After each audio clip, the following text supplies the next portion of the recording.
everyone. Welcome to Dangerous Ideas. I'm Checks Notes Lee Camp.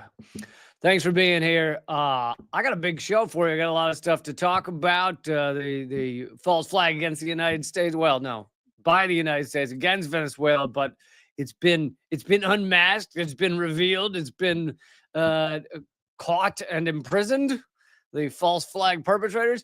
I'll be talking about that. I'll be talking about some updates on Chris Hedges getting banned at the press club for trying to, or at least censored at the press club for trying to speak on Israel, because we can't have the truth about Israel getting out. Now, can we, kids? Now, can we? And later in the show, I'll have Margaret Kimberly here to speak with us. I'm very excited about that. She always does amazing work, the executive editor of Black Agenda Report, and so much more. All right, so click thumbs up. Click subscribe if you haven't already. I'm going to get into the Venezuela story in just a minute, but I like to start, when possible, with videos that we can just mock and laugh. These garbage representatives that are our so-called betters, aren't they? And the dumb shit that they're saying on the world stage, no less.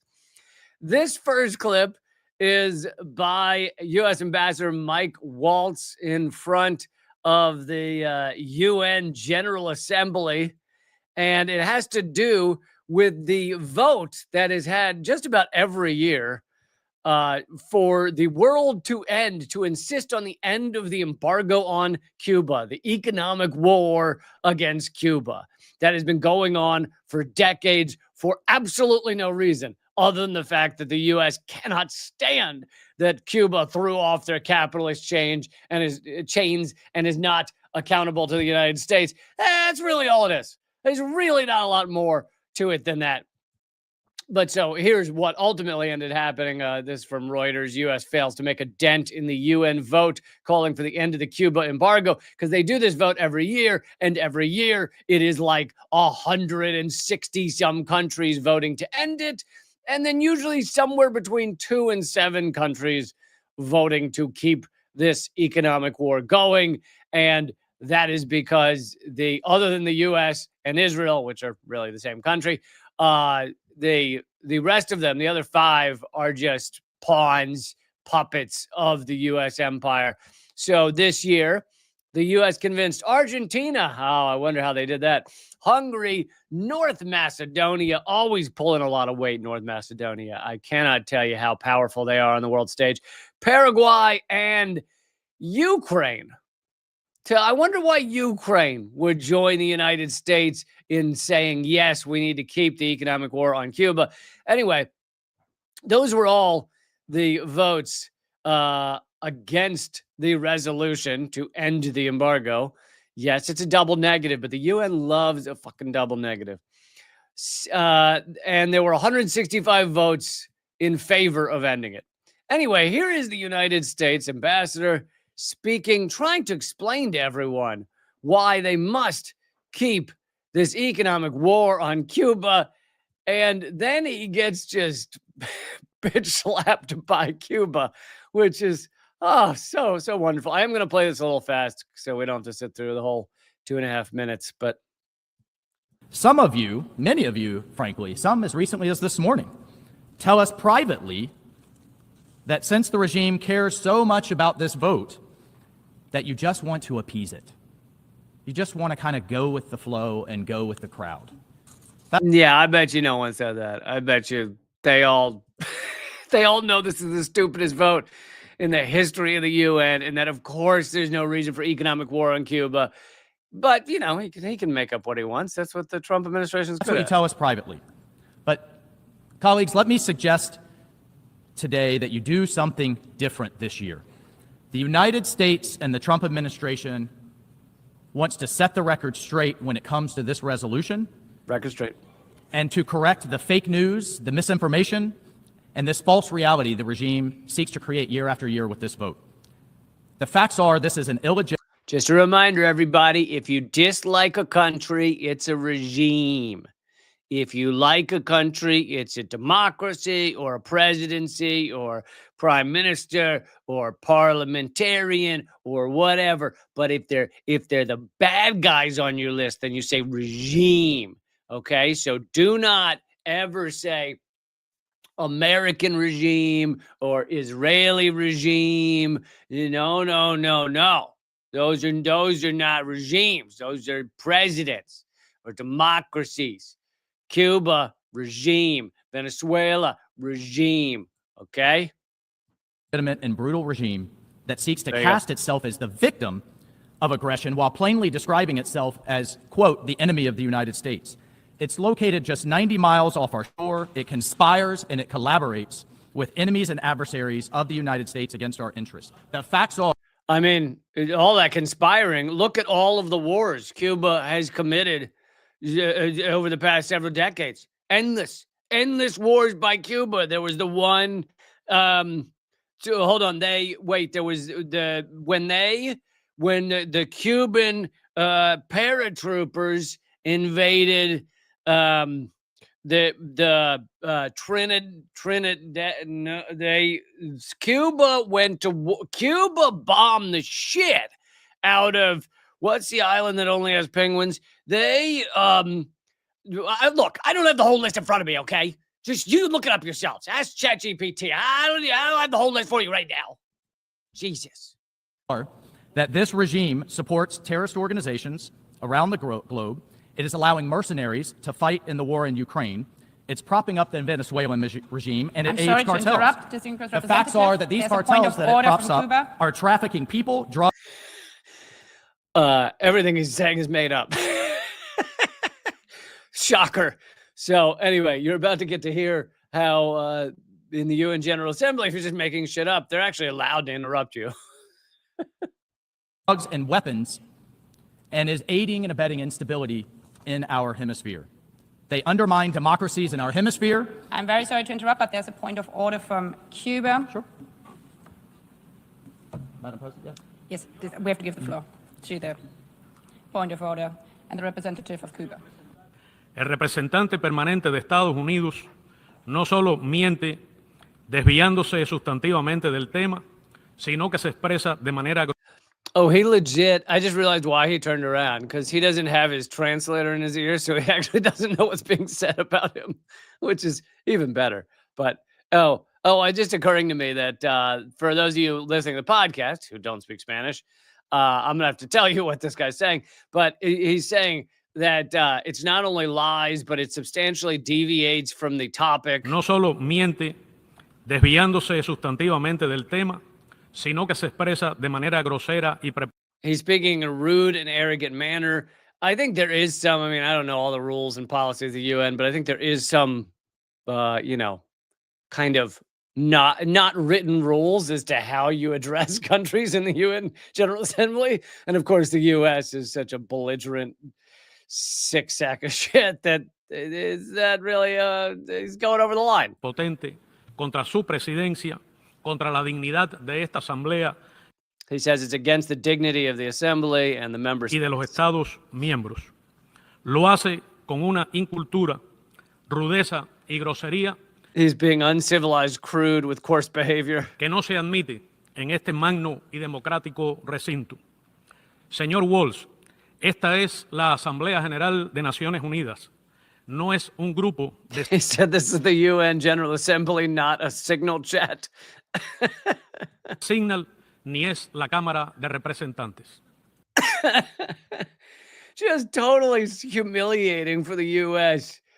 to be slapped down in the middle of the UN General Assembly. Now, I know the U.S. doesn't care. I'm not acting like this changes anything. It doesn't change anything. But you got to remember that this was also during a vote where the U.S. was going to be eviscerated in this vote, 165-7. So just got to love that moment. And that's not the only short video I have of the U.S. being slapped down. This is Donald Trump doing some rambling word salad speech. I don't even know which one it was, but the amazing thing is not that he's cut off and that the news agency decides to stop airing this like meaningless word salad he's spewing out, but this was from Newsmax.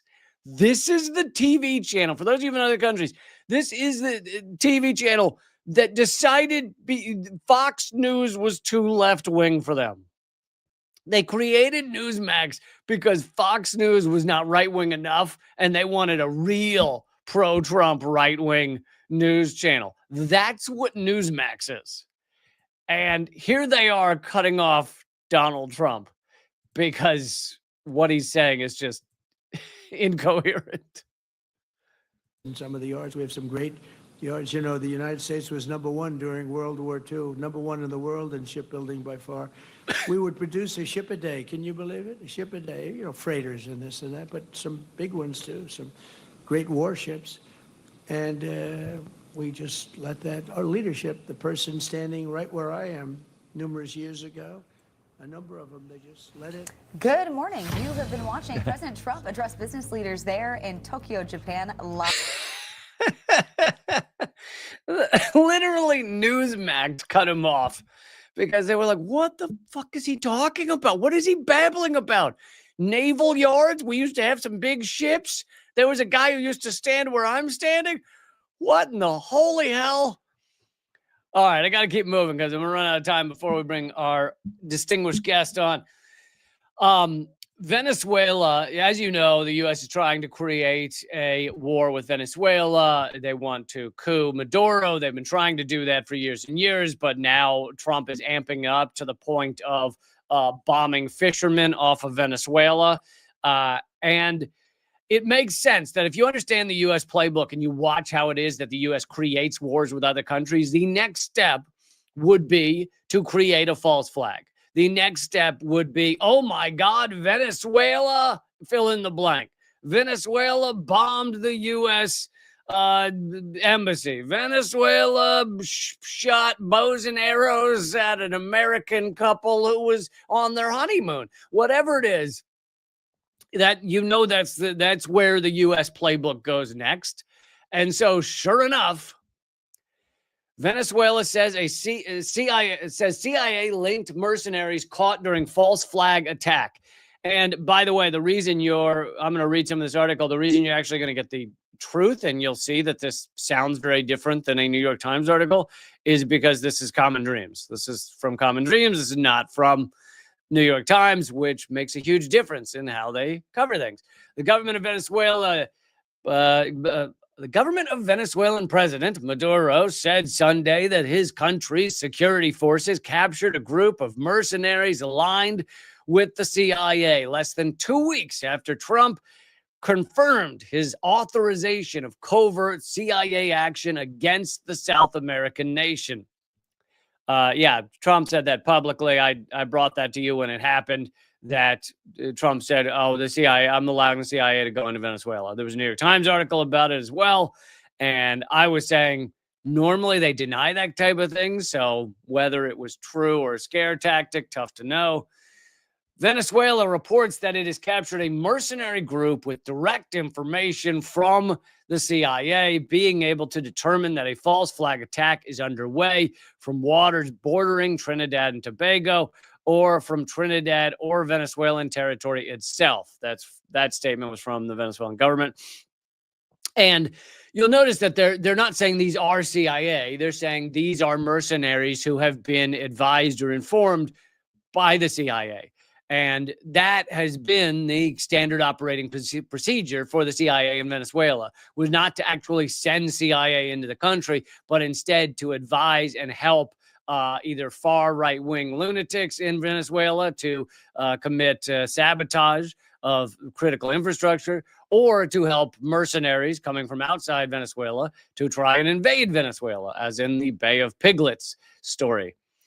This planned action, this is continued statement from Venezuela, this planned action perfectly evokes the provocation of the battleship Maine and the Gulf of Tonkin, which gave rise to the war against Spain to seize Cuba in 1898 and allowed the U.S. Congress to authorize involvement in an eternal war against Vietnam in 1964. So the Venezuelan government in the statement is reminding you of two of the biggest other false flags that the U.S. has used to go to war, one being the Gulf of Tonkin, where the U.S. said they were firing on our ships in the Gulf of Tonkin for hours. And then they admitted, including the Secretary of Defense, McNamara, admitted years later that the U.S. ship was being fired upon by truly ruthless, killer rain clouds. Literally, the U.S. fired bullets at rain clouds for 2 hours. They claimed that on the radar, it looked like the rain clouds were probably enemy combatants. But either way, whether they actually fell for thinking the rain clouds were attacking them or whether it was, whoopsie, we thought the rain clouds were. Either way, it's a false flag. It was used to get boots on the ground in Vietnam at the time and get Congress to approve boots on the ground. And the earlier one they mentioned is the sinking of the battleship Maine off of Cuba, which was used to start the Spanish-American War. To continue from the statement, the government of Prime Minister Kamla Persad Bissessar, this is the Prime Minister of Trinidad, has renounced the sovereignty of Trinidad and Tobago to act as a military colony subordinate to U.S. hegemonic interests. You notice that even Venezuela, speaking in English as a second language, even Venezuelans have, like, Trump's never used the word hegemonic. I don't think he knows what it means. They speak better than Trump could. Turning its territory into a U.S. aircraft carrier for war throughout the Caribbean against Venezuela, Colombia, and all of South America. They're talking about Trinidad has relinquished their sovereignty. At least 43 people have been killed in the U.S. boat strikes in the Southern Caribbean and Pacific Ocean since early last month. The U.S. has also just sent an aircraft carrier. Oh, that's what they say next. Trump administration deployed an armada of warships out to the Caribbean, said Friday that it ordered the USS Gerald Ford carrier strike group off the coast of Venezuela, which possesses the world's largest oil reserves. This is because you're hearing from Common Dreams that they mention certain important facts, such as Venezuela has all of the oil and other important resources that the U.S. very much wants to get their hands on. But on top of that, the U.S. wants to make sure this oil is not pumped outside of the petrodollar. The U.S. has helped install and prop up brutal dictators and assisted in the subversion of democratic movements, including by training Venezuelan forces in torture and repression at notorious U.S. Army School of the Americas. In the 21st century, successive U.S. administrations, beginning with George W. Bush, have tried to thwart the Bolivarian revolution that was launched by former President Hugo Chavez and continued under Maduro.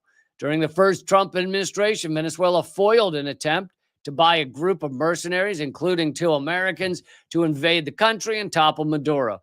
Tens of thousands of Venezuelans have also died as a result of U.S. economic sanctions, according to research from the Center for Economic and Policy Research. And I'll just throw in here that the U.S. did coup Chavez successfully for whatever it was, 2 days, I think.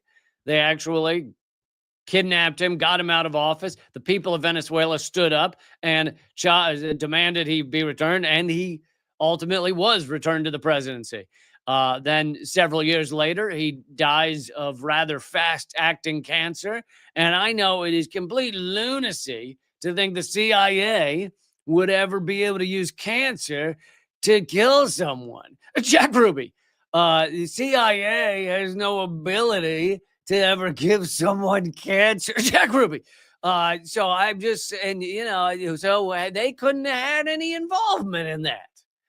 Certainly not. But yeah, things.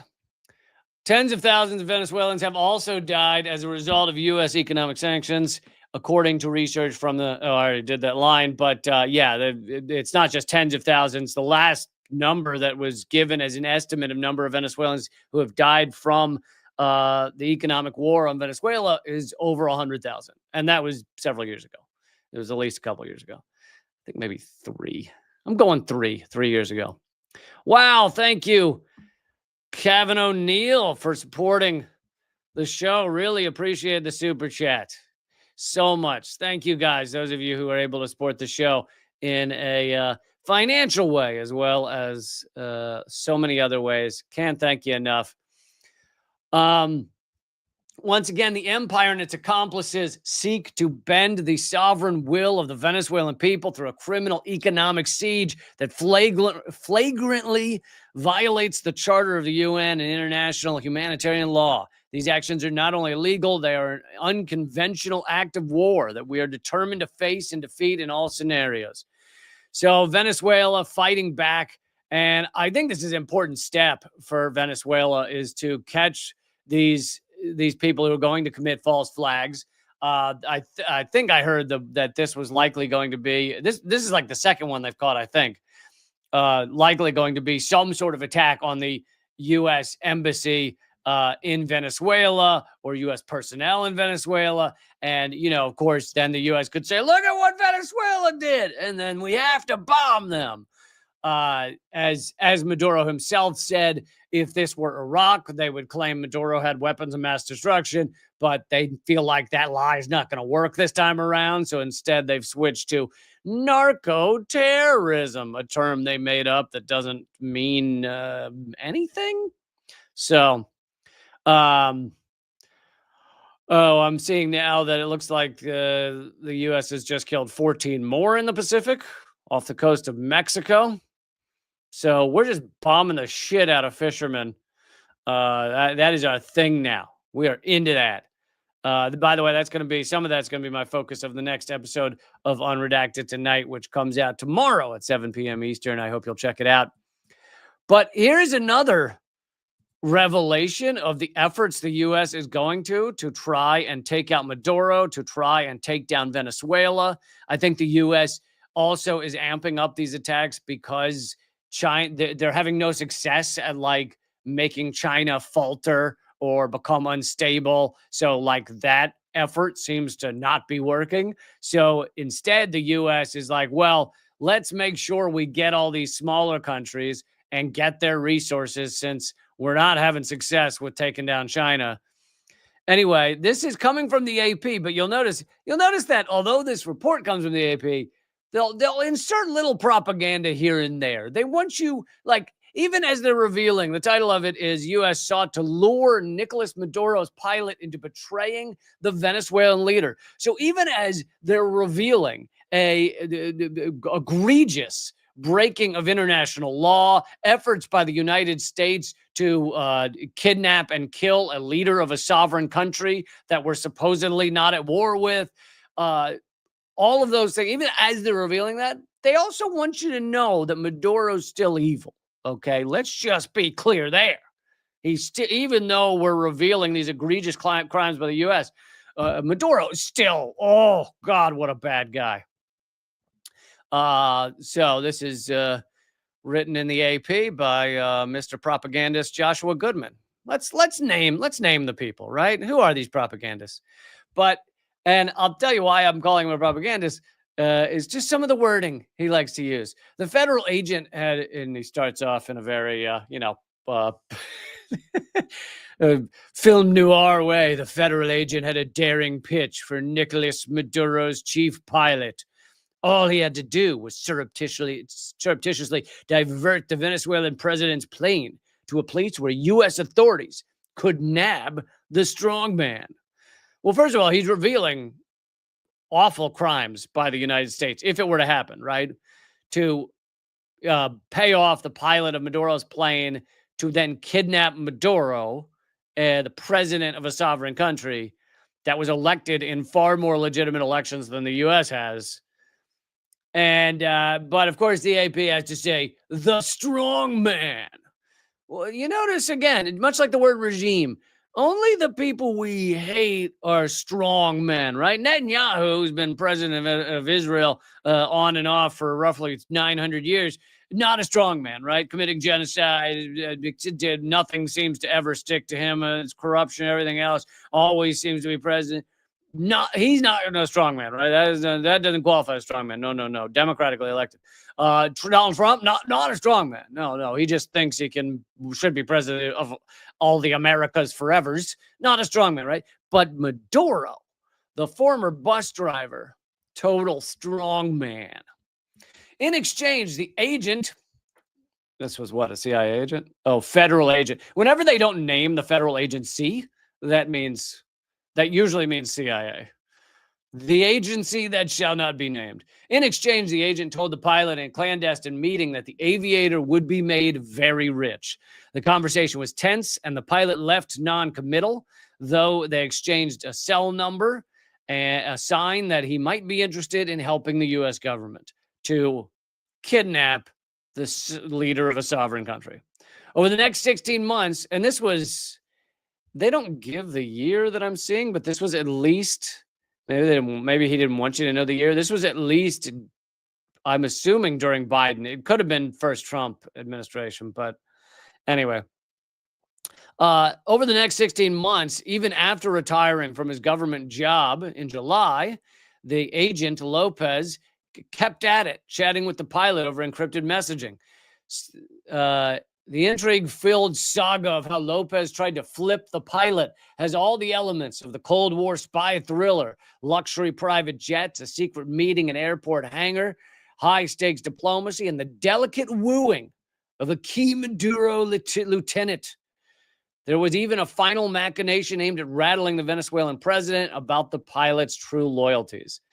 But so this is revealing, despite the propagandistic language, this is revealing attempted egregious crimes by the U.S. This is what we do. And we're doing it against Venezuela right now. Doing everything we can to coup this country that has done nothing to us. That has done absolutely nothing to us. And, if you need a reminder, even these drug claims are ridiculously false. The estimate is that 5% of the drugs that enter the U.S. even go through Venezuela, and none of them are being grown in Venezuela. So it makes a lot of sense that Trump is just dying to go after Venezuela. Of course, the real reason is oil, both stealing it and making sure it's not pumped outside of the petrodollar. Okay, we are going to move on now to a guest I'm very excited to have on the show. Please click thumbs up and subscribe and all those good things. And I am thrilled and honored to have back on the show Margaret Kimberley, who's the executive editor of the Black Agenda Report and the author of Presidential, I like that word, Black America and the Presidents. Please welcome Margaret Kimberley. Hello. My alarm was going off. Sorry. I thought my alarm telling me you've got something to do at 3:30. How are you? It's good to be back. That's okay. Yes, it's great to have you back. I always enjoy speaking to you, and you are very informed about everything. I hope you've been doing okay in these dire times. I am, yes. Very busy, which is a good thing, to be devoted to things that are important in a time of great challenges for us all. Yes, absolutely. Since I was already on the subject, let's start with Venezuela and what is going on there. Trump is blowing up these fishermen off the coast of Venezuela, several of them not even Venezuelan. They're from Trinidad, from Colombia, just murdering these people, which even if they were drug smugglers, you can't just assassinate drug smugglers. That's not actually a law. But anyway, want to get your thoughts. Well, I was listening to the tail end of what you were saying about Venezuela. Just look at a map. Venezuela is at least 500 miles from any U.S. territory, the closest being Puerto Rico or the Virgin Islands. These little boats would have to refuel 10 or 15 times to get there. And it's just common sense that it's not possible. First of all, we know that most drugs come on the Pacific coast of South America and Central America and Mexico. The biggest South America drug dealing country is Ecuador, which is a friend of the US, so nobody cares. But Trump said himself he wants the oil. They want to undo Venezuela's socialist project. And this is just, what did they call it? Gunboat diplomacy. This is the US practicing, carrying out hegemony, carrying out control, especially of countries in this region who are dealt with very harshly if they even attempt to exercise their rights of sovereignty. You mentioned the corporate media. The New York Times did say sort of what I just said. I was actually surprised. They had some facts. Mm-hmm. But politicians, I mean, Rand Paul has asked questions. Have any Democrats asked questions? I mean, what I just said is so very basic. I think the extent of the Democratic pushback was a letter to the White House saying, like, what's the legality of killing these people? But the Democrats haven't done anything to stop it. No, they have not. And they're not going to. So that's the unfortunate thing. Imperialism is bipartisan. And you may get someone in a party being opposed to something because it's the guy in the other party, but then again, you may not. You have Democrats supporting Bush invading Iraq and Republicans supporting Obama and Hillary Clinton destroying Libya. Everybody on board for getting involved with Ukraine in an effort to weaken Russia. So unfortunately, the imperialist nature of the U.S. is always up front. And that means it's left to us, the people, to speak about these issues in a way that most people can understand and to go on record as opposing these. I mean, those are war crimes for the U.S. to just, of course, he's not the first. Didn't Obama have a kill list? That was against U.S. and international law. So that's the other problem. Every president carries on some policy from his predecessors. Some policy that's really terrible for humanity. What do you think of this? The possible attempted false flag that Venezuela has just revealed, saying they caught mercenaries that seem to have connections to the CIA, and their aim was to, commit some sort of act of violence that could be blamed on Venezuela. Oh, I'm sure it could be true. You know, they tried that during Trump's first term. They sent these guys in and they were all caught within like 10 minutes. They were caught by Venezuelan fishermen, by the way. So I wouldn't mess with Venezuela fishermen. Apparently they are on the case. But so absolutely, it's from the old U.S. playbook, the assassination attempts, trying to turn people around, sending agent provocateurs, sending mercenaries. This is all, unfortunately, very typical of what the U.S. has done historically. Yeah, and it shows the amount of impunity that the U.S. empire thinks it has to just be murdering people in the waters. They have no jurisdiction there. There's no court of law. Nope. It's well, the U.S. does. I mean, I hate to say it, but the U.S. does have impunity. The U.S. has veto power at the United Nations. So the U.S. or its friends, Britain and France, can veto anything. The rest of the world, it seems, does not have the wherewithal to really stand up to the U.S. The U.S. still has the power of its military, the power of its dollar, the power of sanctions. So all of these things, I do give the U.S. impunity, but that should not silence us. And we should be in solidarity with people in this country and in Venezuela. Whatever you think of Maduro is immaterial. The U.S. does not have the right to decide who runs Venezuela, period. Yeah, well said. Let's move on to the government shutdown, which is clearly not a full shutdown because it seems like all of our killing machines keep running. All of our brutal fascist police forces keep running. There's a lot of this government that does not seem to be shut down. It seems to be mainly the stuff that might help struggling people that is shut down. Well, the Congress people are still being paid. Imagine that.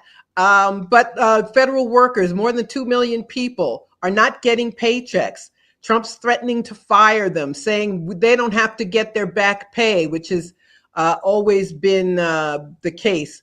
But we're seeing the Democrats standing up. I think it's out of desperation. They have become so irrelevant. Even their donors don't want to give them money like they used to.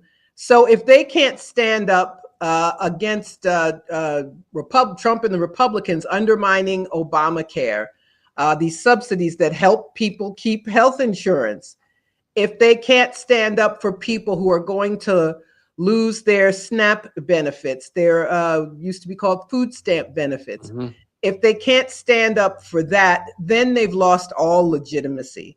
And so they have, I think rightly so, they have said, no, we have to negotiate. Trump wants to cut huge amounts from Medicaid. He wants to cut these they're so obsessed with Obamacare, which is a private sector project, by the way, but they're obsessed with getting rid of it, and this will hurt millions of people. So if the Democrats, if they can't stand up for this, then they are done as a political party. So they are quite rightly standing up. So far, more people blame the Republicans than blame them. And we've seen people they're calling it the sticker shock of their Obama, the people who have these, I shouldn't say Obama. Oh yeah, I will. That's what everybody calls it. The ACA premiums are huge increases. 40 million people depending on SNAP, which tells you a lot about what's wrong with this country, that there are so many people struggling that badly that they need this food assistance. So hopefully they can stand their ground for enough time that Trump will be forced to negotiate.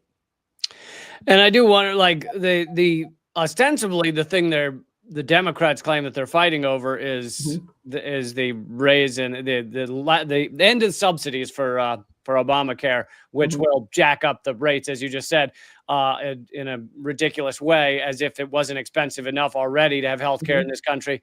But yeah, I think I sent to you a David Dayen article that was saying that essentially kind of the deeper fight is Trump's impoundment, basically not spending the money that Congress has already approved that should go out to people for a variety of projects. Could be food stamps, could be green energy, could be a lot of things. And he's basically just sending out the money he wants to spend. Yeah, well, he's here, and I live in New York City. He said, I'm not giving you your transportation money because of DEI or something, allegedly, he doesn't like. I mean, and to other cities as well. So it is a bigger fight. I have to say this about Trump. He has proven that the presidency is a powerful office.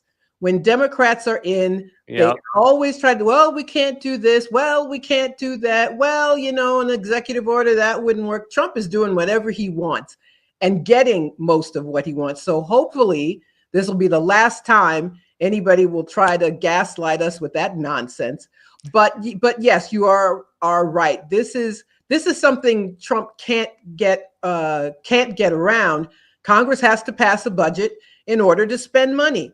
So what he's been doing, openly and stealthily, getting DOJ to fire people, many of whom have been rehired, by the way, trying to close down agencies, all of those things. He wants to have all the power. And he wants Congress to have, even Republicans who run the House and the Senate, he doesn't want them to have much power. This is all about his effort to have complete executive authority over the actions of the United States government. And this has been going on ever since he was inaugurated in January. This is just the latest salvo, the latest battle in a bigger war. So that is correct. Yeah, and a lot of the power that was handed to him when he came to office, both now and the first time, was created by prior presidents. The essentially committing war or acts of war without any congressional approval. So much of this surveillance under Obama that was just allowed, even though it should be against the Constitution. And so it's all just handed to him. It's kind of a dictator's toolkit handed down to Trump. Oh, yes, it is. I mean, Obama tried to have indefinite detention, didn't he? So he didn't have ICE agents, breaking Yep. down doors and raiding Gitmo, apartment yeah. buildings. But he did the same thing. He had his kill list. What horrible things did Bush do? Say that the U.S. had the power. People are still in Patriot Guantanamo, Act. by the way. 20 years later, there are still a few, even though we were told they were the worst of the worst, and most of them have been freed over time. So yes, it's like incremental unconstitutionality, and Trump just says, I'm getting rid of all of it. I'm doing whatever I want, and has succeeded, unfortunately. And Patriot Act passed under Bush, but Biden bragged that it was really written by him. So, well, what else did Biden brag about? The Clinton's crime bill, the Patriot Act. Wasn't it supposed to be temporary? That's my memory of the Patriot Act. That it was supposed to be temporary provisions, but we've had 2 Democratic presidents since. It keeps being renewed. So yes, the U.S. has all kinds of power of surveillance over us. And I don't know about you, but I am so creeped out by facial recognition. You can't take a plane. You can't go into any public space. Everywhere you go, your face can be seen by someone in the government. So it is going up and up and up, ratcheting. Surely over time, this lack of control over our information, over our very faces, and Democrats and Republicans alike work together to increase government power over us. yeah, I think it was even the New York Times was willing to cover that the NYPD is increasingly tracking people everywhere they go. Every person who enters the subway is photographed with facial recognition, et cetera. Yeah. And I recently learned, even if you wear a mask, facial recognition can still recognize you, unless there's a certain percentage of your face that's covered. So even if you cover your face because you don't want to catch the flu on the crowded subway train, don't worry, the NYPD still knows who you are. So I guess you got to go mask, sunglasses, Hard glasses, fake nose, a wig. Yeah, wig. Yeah, that's the future. Since we're talking about New York, I want and you live there. I want to get your thoughts on Mamdani. It's still seeming like, I guess it's narrowed a little bit, but it's still seeming like he's highly likely to win mayor. And I want you to hear. I want to hear from you whether is he overhyped? Is he? Is it all a facade to get people to vote Democrat again, or could he create some real change? I mean, politicians always move to the right when they get into office. So I always say, get the person who's as left as possible. Then you have some chance of maybe getting the things that the people need to have happen. He's not a communist. He's not a socialist. We should be so lucky, right, as to have a socialist mayor and in my opinion, socialist system. But he's on the left wing of the Democratic spectrum. That's it. That's all. That could be something good. The mayor of New York City has a lot of power over many things, although some of it, there's certain things a mayor cannot do without the authority of the state legislature. So he could be hamstrung about some of those things, but there are many things he has the power to change. I think I was trying to boil it down to someone. I said, listen, these billionaires are committed to defeating him. That tells me that he's someone who we should support because we have an opportunity to have some progressive change. I'm still angry at him that he allowed himself into, I was talking about Maduro, and he felt the need to say he was a dictator and the president of Cuba is a dictator. Instead of just staying out of it, instead of saying the United States needs to mind its own business, stay out of this country's affairs, stop exacting sanctions against them, and take care of the people here. He could have said any number of things. So that was telling, and not in a good way. And I'm still mad about it, but I'm going to vote for him anyway, because Andrew Cuomo has to be defeated. He was the worst governor. Yes, we all know about the sexual harassment. Yes, we all know about the COVID nursing home deaths, thousands of elderly people who died because of him, because of his policies. He also took parties off the ballot. The Green Party's not on the ballot in New York State. The Libertarian Party's not on the ballot in New York State. New Yorkers have less choice than people in just about every state.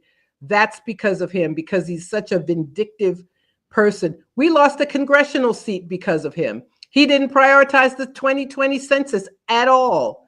If 89, I remember the number, it's stuck in my head. If 89 more people had filled out a census form, New York would not have lost that congressional seat. But he was having a pissing match with Bill de Blasio, the then mayor, and he didn't care. So there was millions of dollars that could have been put into the census, which was really difficult. That was the year of COVID, but he didn't prioritize it at all. And that's the kind of small-minded, mean, vindictive person that he is. He's not appropriate for office, any office. And it would be a great disaster for democracy if he were the mayor of New York City. Yeah, as I think I said the other day, just seeing him and Eric Adams lose is a gift. So it's that. Well, yeah, Eric Adams. What can we say about Eric Adams? Such a character to be the mayor, a small-time petty crook. His administration undone by really stupid levels of corruption, his own incompetence. But I will not miss him. He had to drop out. He couldn't raise money. So many campaign irregularities, straw donors, all sorts of things. So goodbye to Eric Adams. January 1st, whatever happens, he won't be the mayor anymore. Yes, that is for definite. Well, that's all I had for you. If there's any other stories you want to throw in here at the last minute, but I really appreciate talking to you. Oh, thank you. I just want to tell people I've been thinking about the No Kings protests, and I want to say this: organizing has to start small. The big demonstrations, millions of people, that should be the culmination of organizing at the local level. All politics are local. And there are people doing things all over the country, stopping ICE raids, all sorts of things. And we need to share with each other, work together. And then if there's a big demonstration, it will really mean something rather than having something that's run by Democratic Party operatives. It was just to get out the vote effort. That's all it is. Yeah, I totally agree with you. And I wrote something on my Substack about how these so-called protests, I mean, they're really marches or parades. They're not protests unless they interrupt something. They could have meaning if they resulted in organizing, if they resulted in some sort of actions that would interrupt business and have some leverage. But as it stands, when you go to one that's, march down the road for 2 hours with all the right permits and then say goodbye, it's a parade. It's a good time. Yeah, it is. And it's dangerous for that reason, because it's a very attractive, heady feeling, but we need to be more disciplined. I just want to tell people to buy my book. Yes. Presidential, Black America and the President, written 5 years ago. I'm behind a couple of administrations, so I will be updating it. But in the meantime, you can still get it now. And where can people follow your work? blackagendareport.com. We have articles. Today's Wednesday. It's Black Agenda Report Day. Articles on Wednesday, Black Agenda Radio on Friday. I'm still on X, Freedom Ride blog, although frankly, I don't know how much longer. It's become unusable to me. Yeah. With Musk's amplifying these right-wing racist rage baiters. It's really become useless. But yeah, now, it's a troll fest. It's like sticking your head under a bridge or something. It's really pretty repulsive. Yes, it is. It is. But thank you. Thank you so much for coming on, taking the time. I appreciate it. All right. Thank you. Bye-bye. Bye. Always excellent. Margaret Kimberly. If you don't know her work, please definitely start following it. Okay, let's get to Chris Hedges being censored at the National Press Club. Oh, before I do that, a couple of quick announcements. I'm performing, since we're talking about New York City, I'm performing live in New York City, December 12th, stand-up comedy, along with John F. O'Donnell from Redacted Tonight and Anders Lee from Redacted Tonight. You're not going to want to miss this show. It'll be a goddamn good time. December 12th at the Cobra Club. You can grab your tickets at tinyurl.com/Lee Cobra Club. That's Lee Cobra Club, tinyurl.com. You can also just go to what is it, Evite, and look up Lee Camp Cobra Club. You'll probably find it.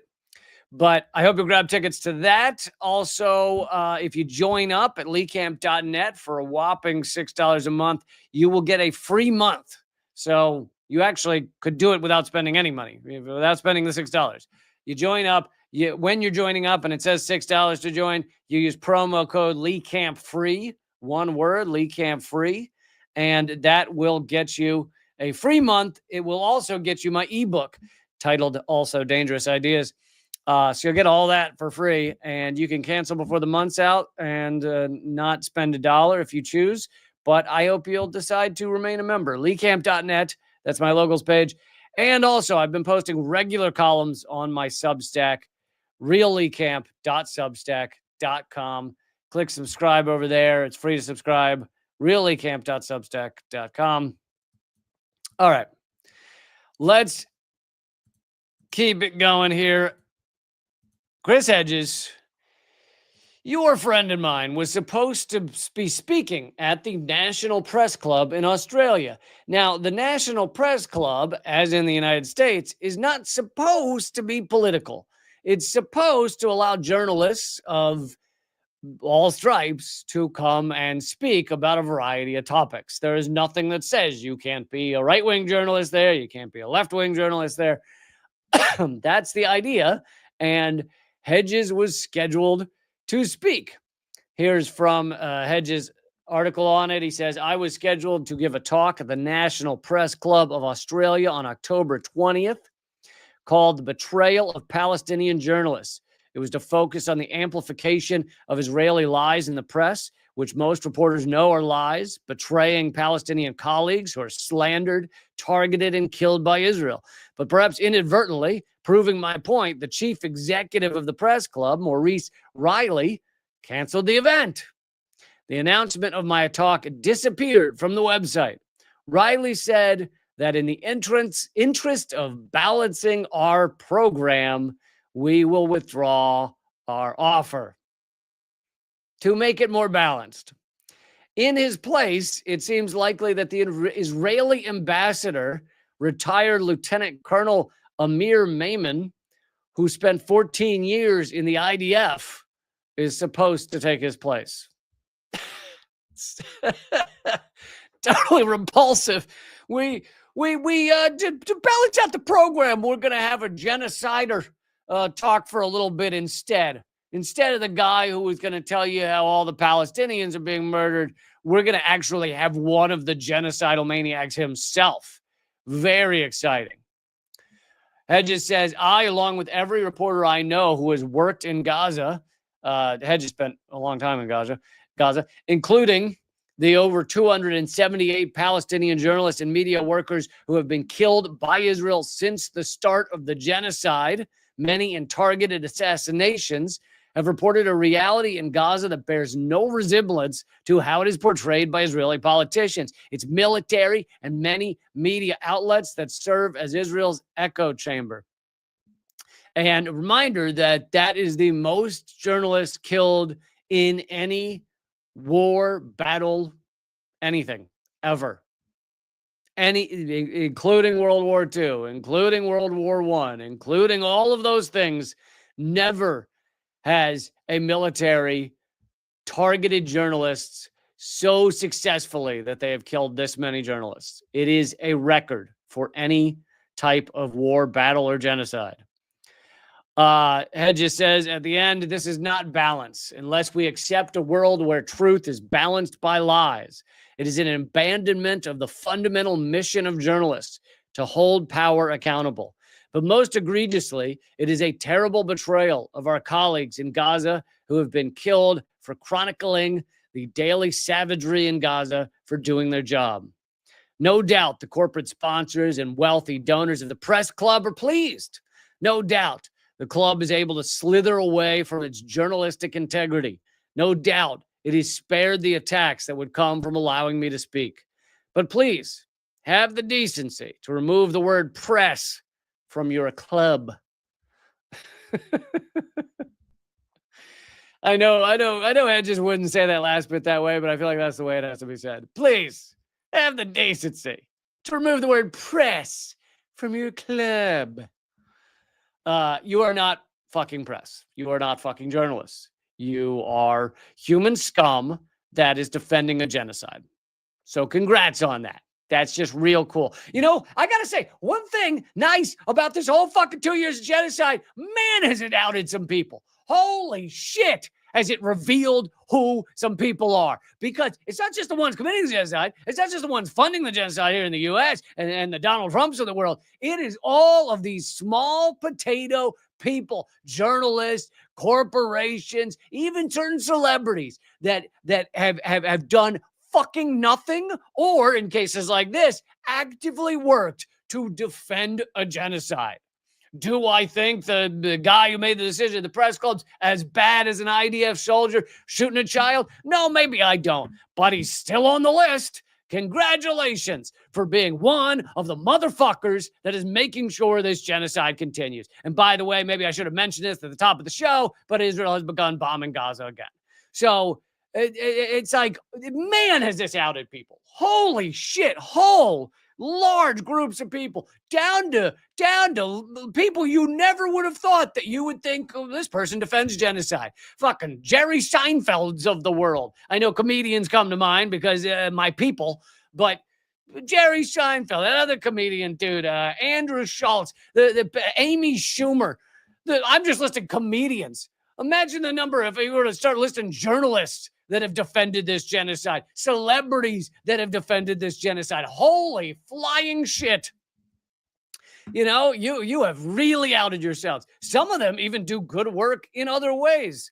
But it doesn't fucking matter. It doesn't matter if you donate to the kids who need the soup down at the kitchen if the other 2 hours of the day you're spending defending genocide. Holy God. Yes, VC Nick. This is actually fake news. So thank you, VC Nick, for, well, no, actually, the way you worded it this time is maybe legitimate. 15,000, VC Nick was asking me the other day to talk about the quote unquote Nigerian genocide of Christians. And I have a segment coming up in Unredacted Tonight tomorrow on how there is not a genocide of Christians in Nigeria. If you actually look at what's going on there, have Christians been killed? Absolutely. Who have they been killed by? Boko Haram and ISWAP, ISWAP. And guess what? Those two groups have actually killed more Muslims.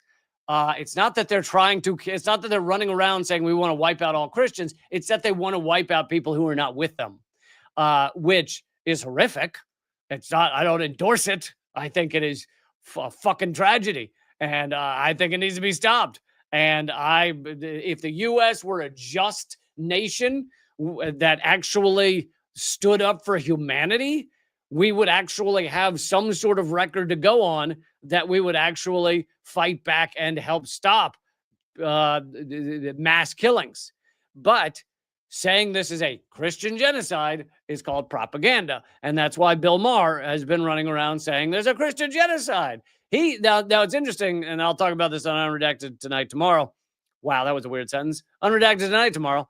But Bill Maher wants to talk about the Christian genocide in Nigeria, which is not real, because he wants to use it to defend Israel's genocide. He wants to say, forget about Israel committing genocide in Gaza. That's nothing. The real thing you should be thinking about is this Christian genocide I made up. So believe it or not, people defending genocide in Gaza, defending that Israel can do it, are using a fake genocide in Nigeria to do so. Totally disgusting in all regards. Anyway, I'm going to bring an extra segment to everybody on Locals and on Patreon, and you could go watch it for free. You can get a free month by joining up there. Use Lee Camp Free, one word, all caps. When you check out, you click promo code, etc., and you can join it up for there for free. And I hope you'll do that and get a free month. And it's not like get a free month if you sign up for a year. It's get a free month and you can cancel and never pay a dime. Okay, so I'm going to bring a segment on. Let's see. What will the segment be on? The segment will be on the U.S. shift, the U.S. backing down against China, and some more revelations on what exactly is going on between. Thank you, Dan, for supporting the show. Goddamn right. What is going on between China and the United States and why the U.S. is backing down, and China's economic growth, etc. All that coming up right now on Locals. If you're on Locals, just stay seated. Do not stand up. Stay there. And if you're on Patreon, same thing. And to everybody else, I will see you Thursday for Unredacted Tonight. That's tomorrow for Unredacted Tonight. And Friday for another live stream at 3 p.m. Remember, you just kind of got to go because you're not going to get alerts. So Unredacted Tonight, 7 p.m. Eastern, tomorrow, youtube.com/momentofclarity. All right, just give me a second.